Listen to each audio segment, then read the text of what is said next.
let it be.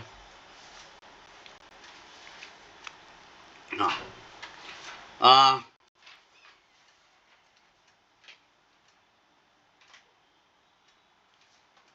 Absolute pressure and gauge pressure. Yes. मग textbook मध्ये आपल्या diagram दिलेली आहे. डायग्राम काय आहे? There is one container. In the container, the air is over here and water is over here. We are going to consider a small cylinder from it. यातला एक आपण छोटासा सिलेंडर कन्सिडर केला. पुन्हा एकदा मगासारखंच प्रूफ आहे बऱ्यापैकी आहे. इथली व्हॅल्यू आहे x1, इथली x1 आणि इथे x2. ओके. यातला सेंटर ऑफ मास पण बघितला तर याचं वेट खाली जाईल, that is mg. Is it right? इथल्या प्रेशरला म्हटलं आपण P1, इथल्या प्रेशरला म्हटलं P2. बरोबर आहे का? Is it right? अरे दोन फोर्सेस तुझ्या डायग्राम मध्ये दाखवलेले आहेत. आणि ऑब्वियस या सिलेंडरची हाईट किती बघता येईल रे? Height of the cylinder is obvious आहे x1 मायनस x2. आता ही हाईट खालून मोजली त्यावेळेस so x1 is greater than x2. So आता तुझ्या ह्याच्यात दोन फोर्सेस दाखवलेले आहेत. पहिला force F1, this is the F1. Okay, what is this F1? It is due to weight of the water column above the cylinder. या सिलेंडरच्या वरती जे वॉटर आहे त्याचं वेट जे ऍक्ट होईल ते वेट म्हणजे हा झाला F1. Okay, what is F2? F2 direction काय आहे? Acting from bottom side. Okay, so F2 going to act upward. Is it right? That is because of buoyancy and a gravitational force because of that cylinder. So total three forces are there. The weight and F2 is like this, or you can call F2 as a reaction. So F1 is acting in this direction, mg weight is acting in this direction, and F2 is acting in this direction. If the system is not moving, we are discussing hydrostatics. No, hydrostatics means each and everything is in equilibrium. कोणी कुठेही हलत नाही आहे. And if this is the condition, the total downward forces must be equal to total upward forces. So we must write F2 is equal to F1 plus mg. But guys, what is F? Yes, pressure equal to force upon area. No, so force equal to pressure into area. So at the place of F2 we can put P1A is equal to P2A is equal to, sorry, not is equal to, plus mg plus mg. सही बात है. At the place of m, let's substitute P1A plus, sorry, not plus, again, is equal to P2A plus, at the place of m, rho Vg. Is it right? So P1A plus array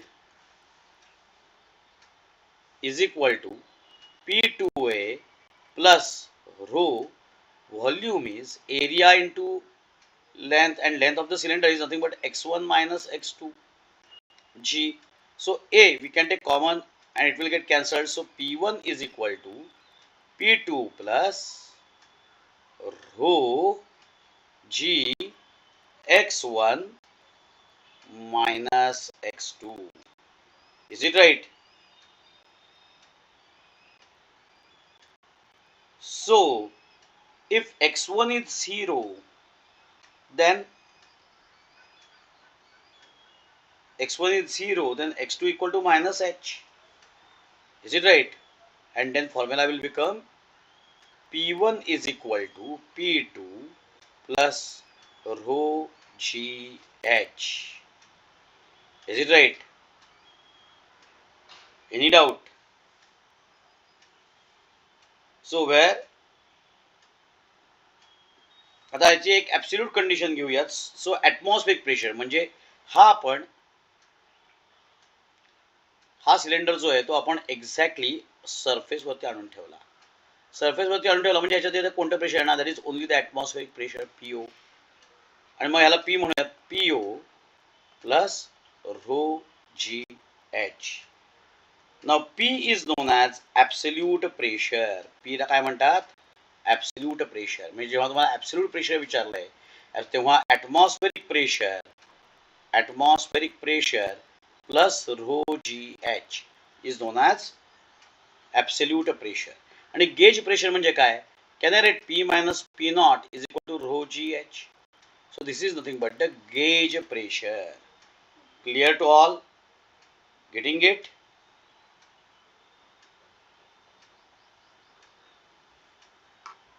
Yes. सगळ्यांना हा पाठ कळला का?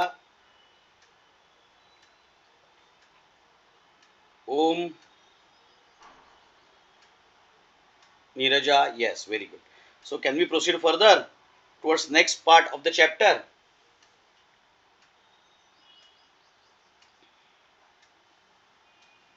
Yes. So next part of the chapter is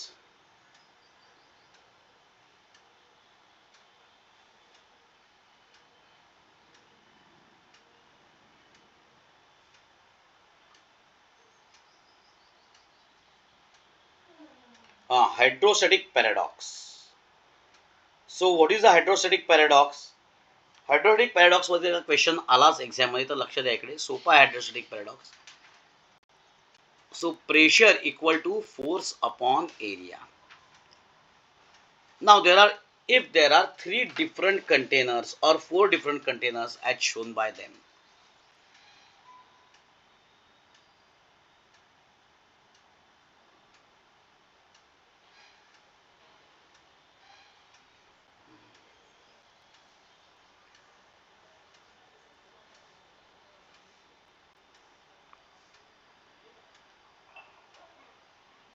So हा आपला first container आहे. Second container त्यांनी दाखवलाय तो असा आहे. Third container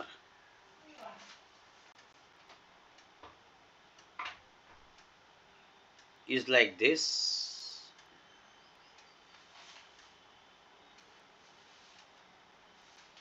and the fourth container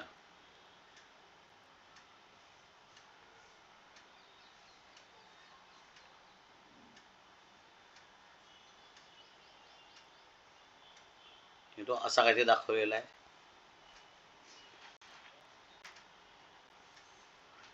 Now if I am going to pour liquid in it, how much height liquid will gain? आता ह्या क्वेश्चनला सगळ्यांचं जे आन्सर आहे ते पूर्वी it is depend upon area असं आलं असतं आणि प्रेशर वेगवेगळं होईल. पण सायंटिस्ट असं लक्षात आलं की सगळ्याच्यात लिक्विड इक्वल हाईटला जात आहे. इक्वल हाईटला जात आहे याचं मिनिंग काय, they are gaining the equal height.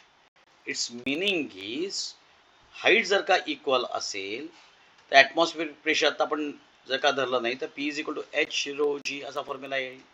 Same height असेल तर हे प्रेशर सुद्धा काय झालं, same. So is pressure dependent upon area in this case? Answer is no. Pressure is not dependent upon area.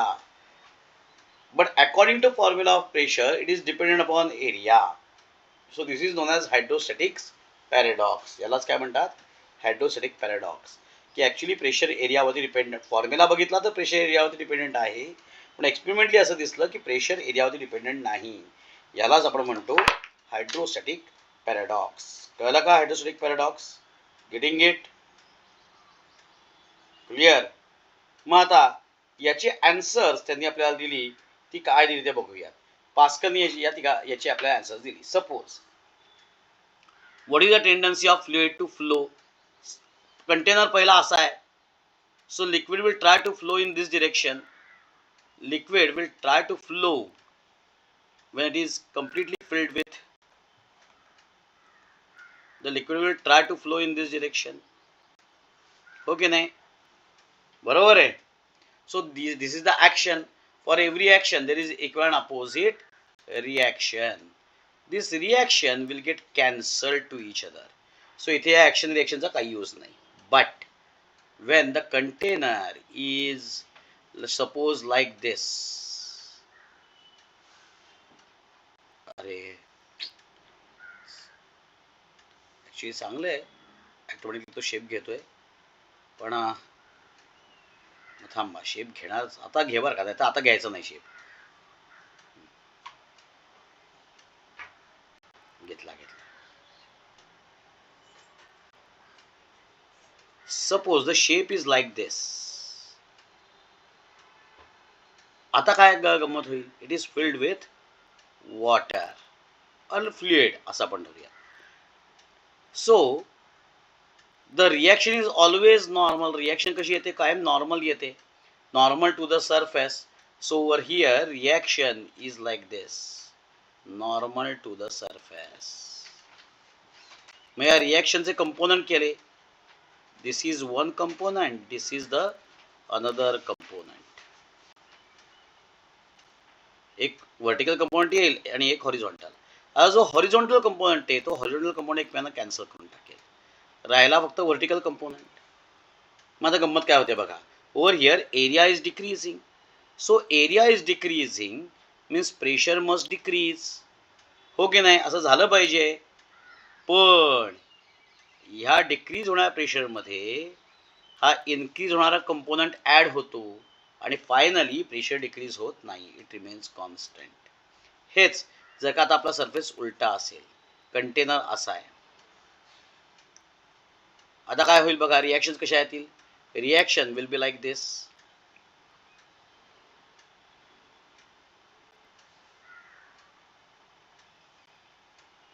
मग आता इथे एरिया इन्क्रीज होत चाललाय, मग एरिया इन्क्रीज होत चाललाय खाली, म्हणजे जसं खाली जाऊ तसं प्रेशर डिक्रीज झालं पाहिजे. Pressure must decrease, area is increasing, pressure must decrease.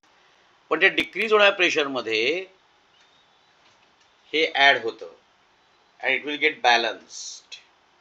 Okay, इथे एरिया डिक्रीज होतोय, प्रेशर इन्क्रीज झालं पाहिजे. त्या इन्क्रीज होणाऱ्या प्रेशरला खाली जसं प्रेशर इन्क्रीज होत जाईल तसा हे जो अपवर्ड कंपोनंट आहे ते अपोज करतात. सो प्रेशर सेम राहतं. इकडे प्रेशर डिक्रीज व्हायला पाहिजे, पण हे दोन कंपोनंट जे आहेत ते त्यात ॲड करतात, सो प्रेशर सेम राहतं. हे जर का तुम्हाला हायड्रोस्टॅटिक पॅराडॉक्स विचारला तर पहिल्यांदा हायड्रोस्टॅटिक पॅराडॉक्स काय आहे ते लिहायचं, ही डायग्राम फर्स्ट डायग्राम ड्रॉ करून. मग त्याच्यानंतर A B C, let discuss it for this diagram A, diagram B and diagram C. वेगवेगळं डिस्कस करायचं डायग्राम ड्रॉ करून. you will get the full marks. Okay, clear to everybody, getting it to all? सगळ्यांना एवढा part कळला का? Yes. So this is the hydrostatic paradox. After hydrostatic paradox, let's start discuss the Pascal's law. Pascal's statement तुम्हाला दिसतंय. Pascal's law states that the pressure applied at any point of an enclosed fluid at rest is transmitted equally and undiminished to every point of the fluid and also on the walls of the container. म्हणजे जे pressure exert करतो ते सगळीकडे equally transfer होतं. Okay, आणि मग याचा proof जर का आपल्याला द्यायचा असेल तर सोपं प्रूफ आहे, पण त्याच्या आधी एक्सपेरिमेंटल पास्कल्स लॉ जर का विचारला तर ती डायग्राम जी आहे ती आपल्याला ड्रॉ करायची आहे, जी आपल्याला पेज नंबर 30 वरती दिसतीये. बरोबर आहे, 30 नाही, सॉरी 31 वरती. आणि एक्सप्लेनेशन, आता एक्सप्लेनेशन काय बघा, एरिया प्रत्येक ठिकाणचा वेगवेगळा आहे. बरोबर आहे, इज इट राईट?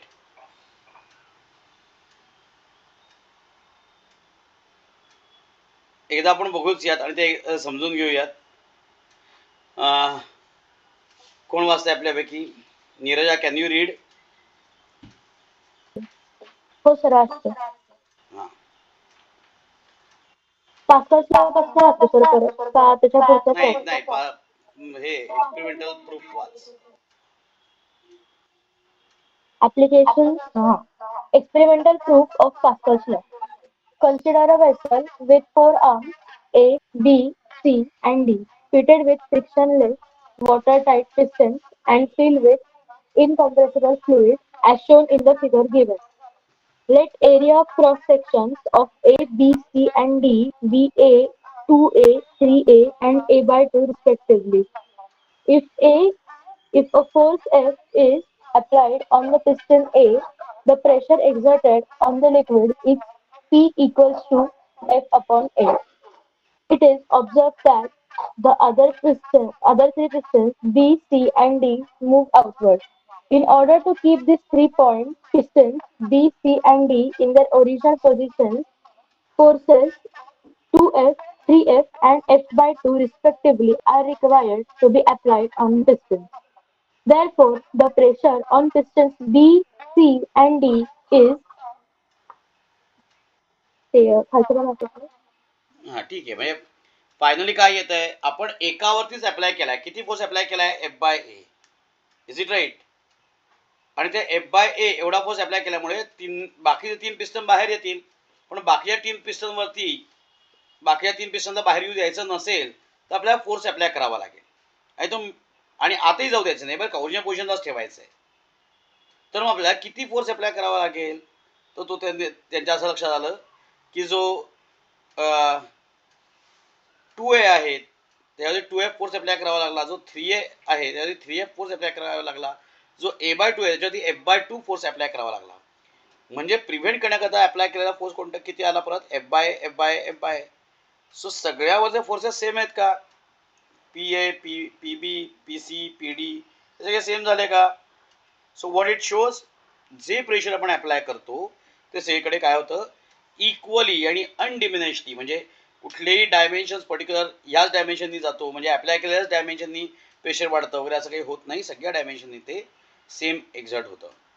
मग आपण ॲप्लिकेशन ऑफ पास्कल्स लॉ मध्ये आपण पहिला हायड्रोलिक लिफ्ट कुठे वापरतात? Hydraulic lift to lift up the very heavy object, किंवा आपल्या ज्या 4 व्हीलर्स असतात याला मेकॅनिकल लिफ्ट सध्या मेकॅनिकल पार्किंग असं म्हटलं जातं.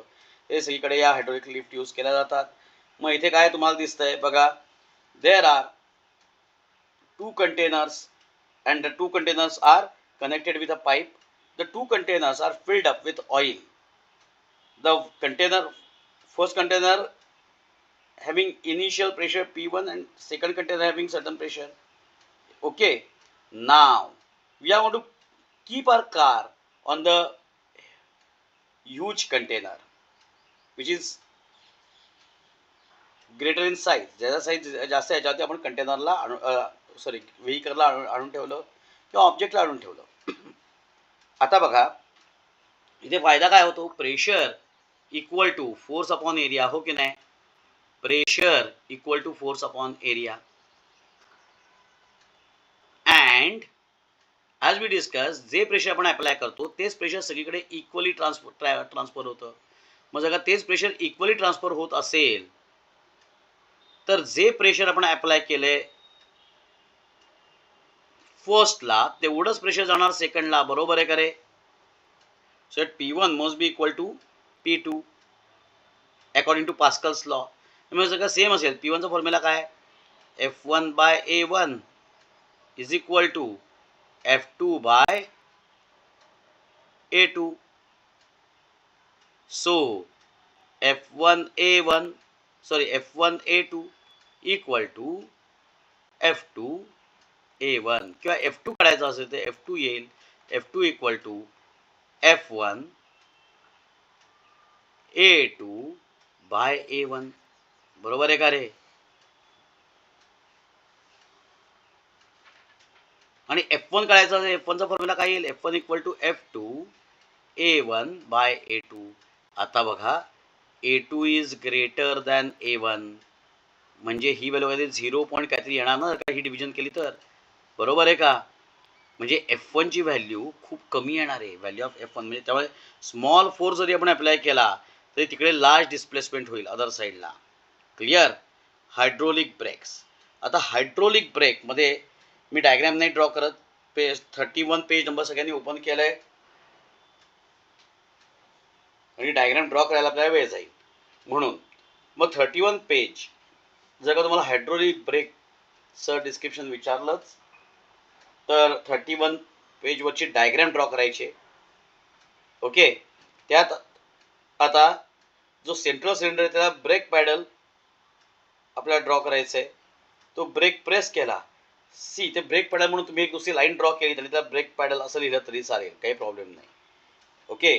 फक्त त्या ब्रेक तो जो सिलेंडर आहे म्हणजे सिलेंडर पहिला आपला जो मेन सिलेंडर आहे तो त्याला म्हणतात मास्टर सिलेंडर. त्या मास्टर सिलेंडरला बघा डायग्राम तुमच्या सगळ्यांच्या समोर आहे. ओके. त्याला आपण 4 स्लेव्ह सिलेंडर दिलेले आहेत. ते ऑब्विसली 4 चाकांकडे गेले आहेत गाडीच्या. Right. When we are going to apply the brakes, obviously that is when we will apply the brakes, we are going to apply F1.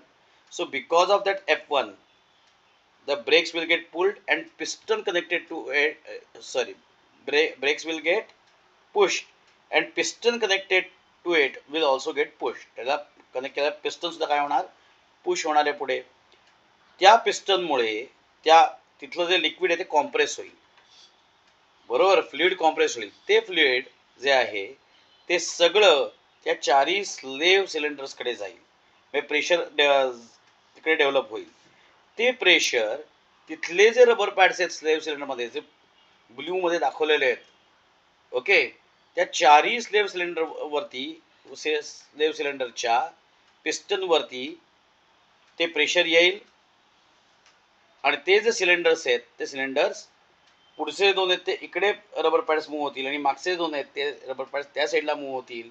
And then there is a friction. कारण की चाक आपल्या इकडे जात असेल तर तिथे ते rubber pads and the wheel याच्यामध्ये फ्रिक्शन होईल and because of that we can stop the vehicle. Okay. Clear. आणि परत मॅथमॅटिकल स्टेप हीच आहे जी आता बोर्डवरती तुम्हाला दिसतीये. Next, measurement of pressure. आता मेजरमेंट ऑफ प्रेशर याकरता 2 हे दिलेले आहेत. एक मर्क्युरी बॅरोमीटर आणि दुसरा आहे open tube manometer. Mercury barometer. Mercury बॅरोमीटरमध्ये काय आहे तर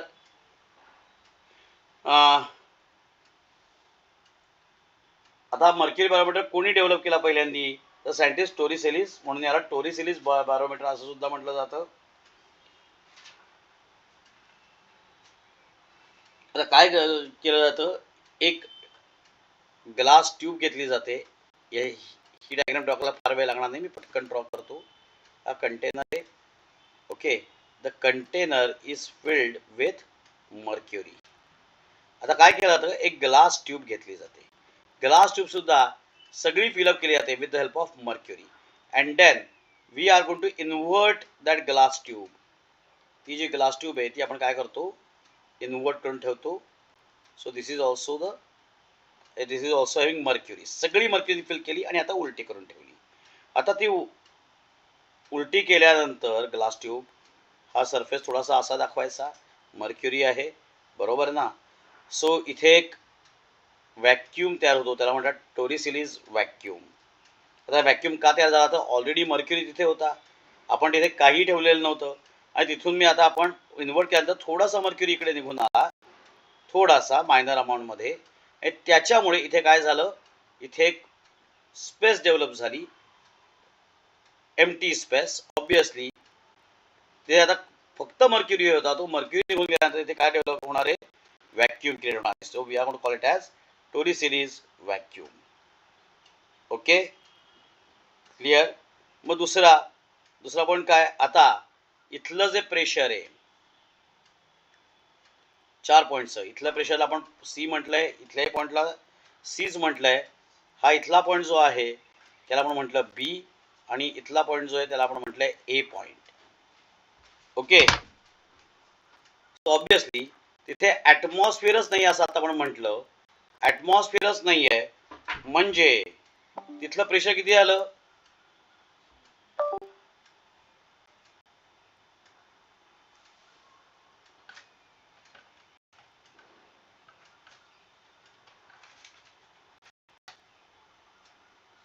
येस, ॲटमॉस्फिअरच नाही म्हणजे तिथलं प्रेशर किती आलं?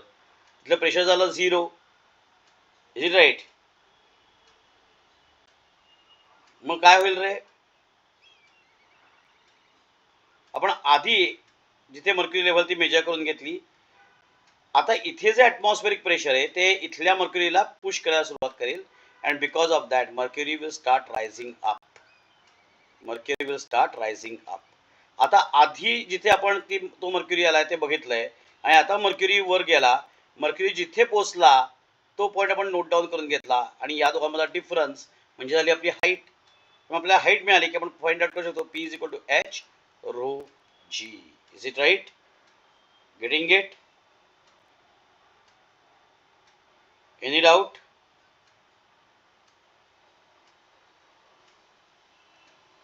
सगळ्यांना एवढा पाठ कळला? येस. आता ओपन ट्यूब मॅनोमीटर हा मर्क्युरी बॅरोमीटर आहे. ओपन ट्यूब मॅनोमीटर हा जनरली ज्याची डेन्सिटी लो असते अशा याच्याकरता रॉकेल, पेट्रोल, केरोसिन म्हणजेच रॉकेल की ज्याची डेन्सिटी खूप कमी आहे त्याकरता यूज केला जातो. ओके, सो एक सेकंड ना.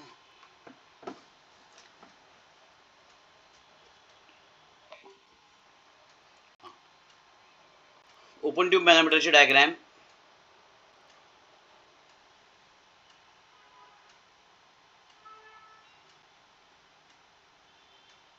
यात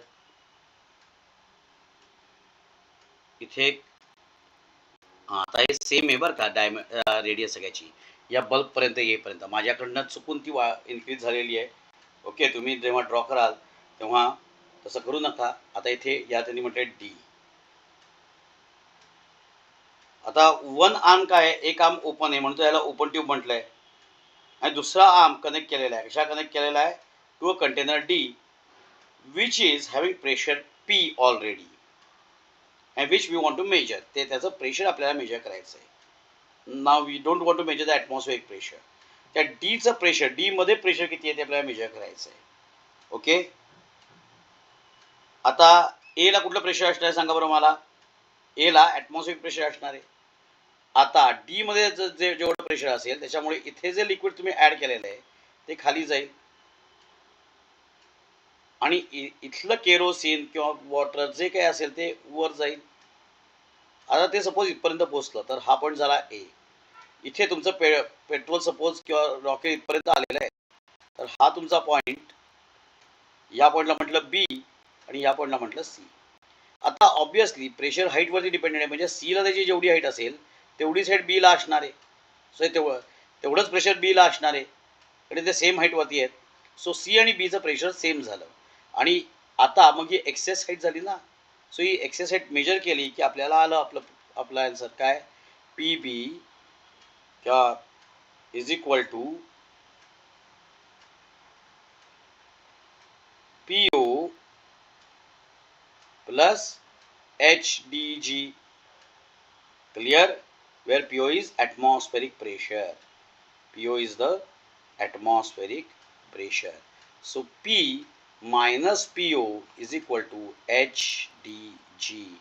हेच सगळं तुमच्या बॉडी तुमचं ब्लड प्रेशर मोजायला यूज करतात. लक्षात येते का?